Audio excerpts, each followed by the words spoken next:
احباب ذی وقار، رمضان شریف کے اندر لوگ بہت زیادہ مسائل پوچھتے ہیں، تو فقیر نے مناسب خیال کیا کہ اس کا بھی ایک سلسلہ شروع کیا جائے تاکہ صرف مسئلہ پوچھنے والا ہی نہیں بلکہ اندرون ملک اور بیرون ملک جتنے عاشقان رسول ہیں ان تک بھی اگر یہ پیغام پہنچے تو یقیناً یہ صدقہ جاریہ ہوگا۔ آپ دعا فرمائیں، اللہ تعالیٰ اس میں برکت عطا فرمائیں۔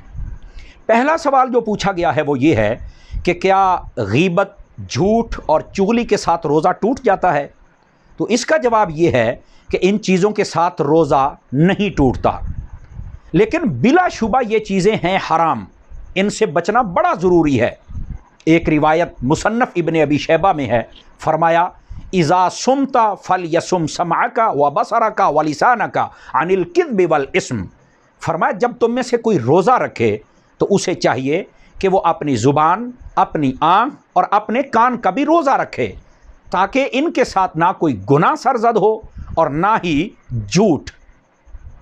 ایک روایت میں یہ بات بھی موجود ہے، فرمایا الصدق طمانیۃ والکذب ریبۃ، فرمایا سچ بندے کو سکون دیتا ہے اور جھوٹ بدسکونی میں مبتلا کر دیتا ہے۔ اور غیبت، اس کے بارے میں تو فرمایا ایسے سمجھے کہ جیسے اپنے بھائی کا گوشت کھا رہا ہے۔ اللہ تعالی ہم سب کو بچنے کی توفیق عطا فرمائے۔ ان سے روزہ نہیں ٹوٹے گا لیکن روزے کی نورانیت علماء فرماتے ہیں ختم ہو جائے گی۔ دوسرا سوال یہ پوچھا گیا ہے، کیا نسوار اور پان کھانے سے روزہ ٹوٹ جائے گا؟ اعلیٰ حضرت امام اہل سنت مجدد دین و ملت الشاہ امام احمد رضا خان رحمۃ اللہ تعالی علیہ، آپ نے فرمایا کہ ان کے ساتھ روزہ ٹوٹ جائے گا، اور پھر اعلیٰ حضرت تو اعلیٰ حضرت ہیں، ساتھ میں فرمایا کئی آپ کو یہ مطمئن کرنے کی کوشش کریں گے کہ دیکھو یہ تو منہ میں رکھنے والی چیز ہے تو ہم باہر ہی تھوکتے رہیں گے، حلق سے نیچے نہیں گزاریں گے، تو پھر کیوں روزہ ٹوٹتا ہے؟ آپ نے فرمایا پھر بھی ٹوٹے گا، کیوں؟ اس کی وجہ یہ ہے کہ نسوار اور پان کھانے سے جسم کی خواہش پوری ہوتی ہے، نشہ ہوتا ہے جو پورا ہوتا ہے۔ فرمایا روزے میں یہی تو مطلوب ہوتا ہے کہ نفسانی خواہشات سے اپنے آپ کو بچایا جائے، اس واسطے ان چیزوں کے ساتھ روزہ ٹوٹ جائے گا۔